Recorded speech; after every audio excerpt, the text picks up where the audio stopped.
कि आप यजीद की बैयत कर लें, सब ठीक हो जाएगा।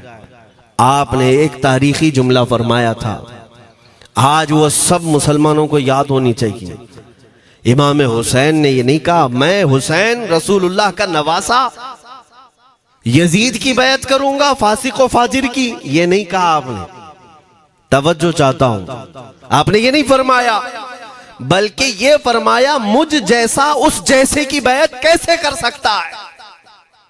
ये क़यामत तक आने वालों के लिए मैसेज है, हुसैन जैसा कभी भी यजीद जैसे की बैयत नहीं कर सकता, और ना ही वैसों की ताकत को वो मान सकता है। और अल्हम्दुलिल्लाह हमारी माओं ने बचपन से हमें हुसैन को ही सुनाया है, यजीद को नहीं।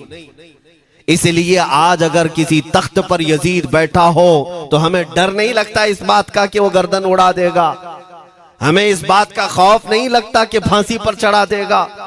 हमें इस बात का यकीन है कि अगर हमारे टुकड़े भी हो जाएंगे तो इंशाअल्लाह हमारी रूहें करबला जरूर पहुंचेंगी। इमाम हुसैन के साथ क़यामत के दिन उठाए जाएंगे, हक बात करते हुए अगर दुनिया से जाएं। अजीजा ने गिरामी वक़ार, मैं तारीख की चंद झलकियां आपके सामने रखूंगा। मुझे हुक्म भी हुआ है, बहुत जल्दी वक्त खत्म हो जाएगा, समेटना है। मैं चंद मिसालें आपके सामने रखता हूं। ताकत किसे कहते हैं, क़ुव्वत किसे कहते हैं। जिम में जाकर बॉडी बनाने वाला ताकतवर है, काजू बादाम खाने वाला ताकतवर है, मुक्के मारने वाला ताकतवर है। कौन है ताकतवर, ताकत किसे कहते हैं? मेरे अजीजों, असल ताकत तो ये है कि तुम इस्तेमाल अपने हाथ पैर कुछ भी ना करो, लेकिन खलबली दूसरों में मची रहे। ये असल ताकत है, ये रब ताला की तरफ से दी हुई होती है इनाम में।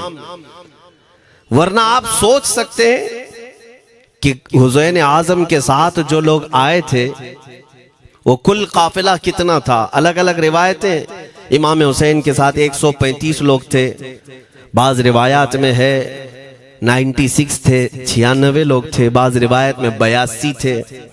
शहीद होने वालों की तादाद 72 है।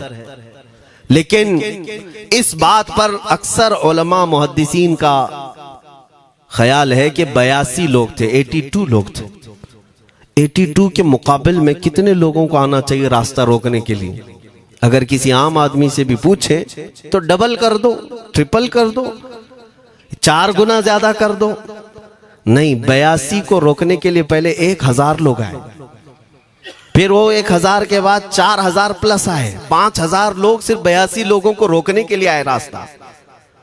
फिर ये लोग 4 दिन तक रास्ता रोकते ही रहे, 5000 लोग मिलकर।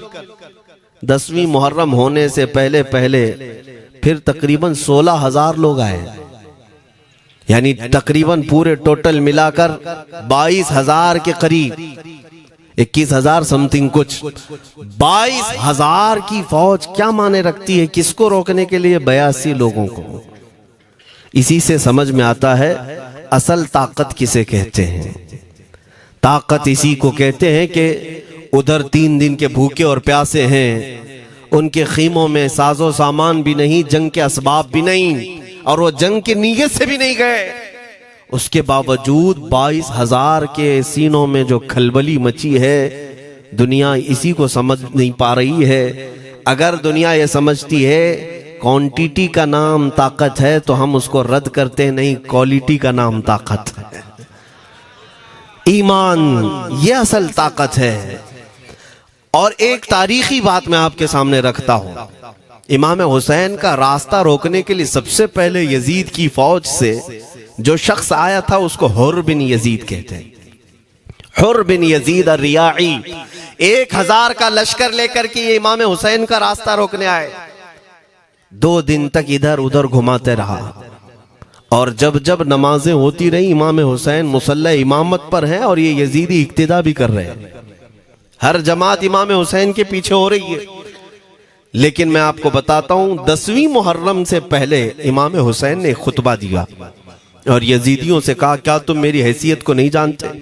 मैं फातिमा जहरा का बेटा हूं, हैदर कर्रार का नूर नजर हूं, रसूलुल्लाह का नवासा हूं। मेरी निस्बतें क्या तुम्हें नहीं मालूम? तुम मेरे खून से अपने हाथों को न रंगो। मैं तुम्हारे पास ऑप्शन रखता हूं, मैं इस रास्ते से अपने वापस मदीने की तरफ जाता हूं या किसी साहिल की तरफ या दिमश्क जाऊंगा, जंग करना नहीं चाहता तुमसे। ये तीन ऑप्शन जब इमाम हुसैन ने रखा तो यजीदियों ने एक को भी कबूल नहीं किया, वो जंग करना ही चाहते थे, इमाम हुसैन के खून के साथ खेलना ही चाहते थे। लेकिन जो हुर बिन यजीद है, तवज्जो चाहता हूं, जो खुद इमाम हुसैन का रास्ता रोकने के लिए आया, उसके दिल में ये बात आई और उसने आकर के 10वीं मुहर्रम को यजीदियों से कहा, मियां मान लो हुसैन की बात, तीन में से कोई एक बात मान लो, हम जंग नहीं करना चाहते, वो रसूलुल्लाह के बेटे ही तो हैं। तो सारे जो सिपह सालार बड़े बड़े थे, अम्र बिन साद, शिमर वगैरह, हुर बिन यजीद से कहने लगे, तुझे कौन कहता है फैसला करने के लिए, तू सिपाही है, 1000 की नफरी तेरे साथ दी गई है, बस अगर तुझे हमारे साथ रहना है तो मैदान में जमा रह, वरना चला जा, तू सुलह की बातें मत कर। हुर बिन यजीद उसी दिन 10वीं मुहर्रम को उन यजीदियों से कहता, अच्छा अगर तुम मेरे इस बात को नहीं मानते तो तुम्हारी सिपह सालारी तुम्हें मुबारक, मैं हुसैन के खीमे में जा रहा हूं। जो यजीद की तरफ से आया था वो किधर चला गया, मौला हुसैन के खीमे में। कब? सिर्फ 10वीं मुहर्रम, एक रिवायत में 9वीं मुहर्रम को, एक दिन पहले इमाम हुसैन के खीमे में आया, दस्तबोसी की, माफी मांगी और इमाम हुसैन ने कहा, अब तुम जा सकते हो अपने घर। हुर बिन यजीद ने कहा, मैं उस वक्त तक अब आपका साथ नहीं छोड़ूंगा जब तक मेरे जिस्म में आखिरी सांस बाकी रहेगी, मैं आपके साथ रहूंगा। अब इमाम हुसैन की वफादारी में आने वाला कौन था, इसलिए मैं आपको एक चीज दे जाता हूं मेरे अजीजों, अल्लाह अज़्ज़ वजल की कुदरत के फैसले हैं, वो जब चाहता है कहीं से भी किसी को हिदायत अता फरमाता है।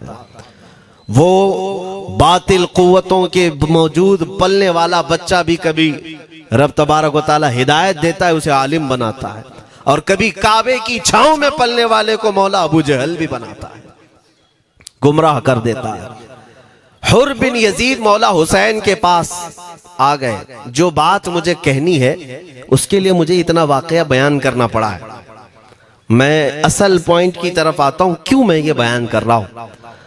जब 10वीं मुहर्रम को जंग शुरू हुई, अम्र बिन साद ने तीर चलाया, तो जानते हैं खीमा हुसैन की तरफ से सबसे पहले मैदान में उतरने वाला यही हुर बिन यजीद ही, यही उतरे अपने घोड़े पर सवार होकर उन्हीं यजीदियों से लड़ने के लिए जिनकी फौज में ये आए थे, उनके मुकाबिल में लड़ने के लिए गए।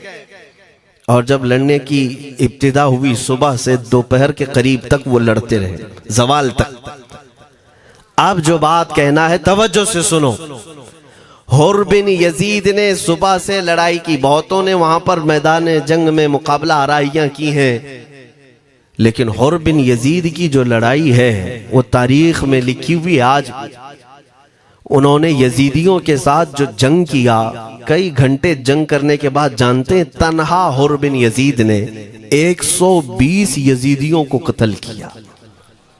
120 की तादाद, एक घोड़सवार एक ही है, 120 को मार गिराया। उसके बाद जामे शहादत नोश किया। मैं तारीख पढ़ रहा था, वहीं पर हमने किताब को रोक दी।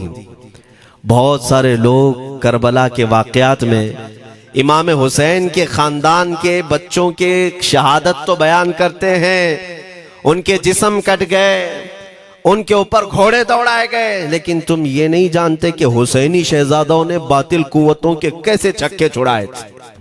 एक एक जवान ने मुकाबिल में आने वालों को उनकी औकात कैसे याद दिलाई थी। अब सुनो, हुर बिन यजीद 120 को मार गिरा सकते हैं, वो भी एक दिन पहले खीमा हुसैन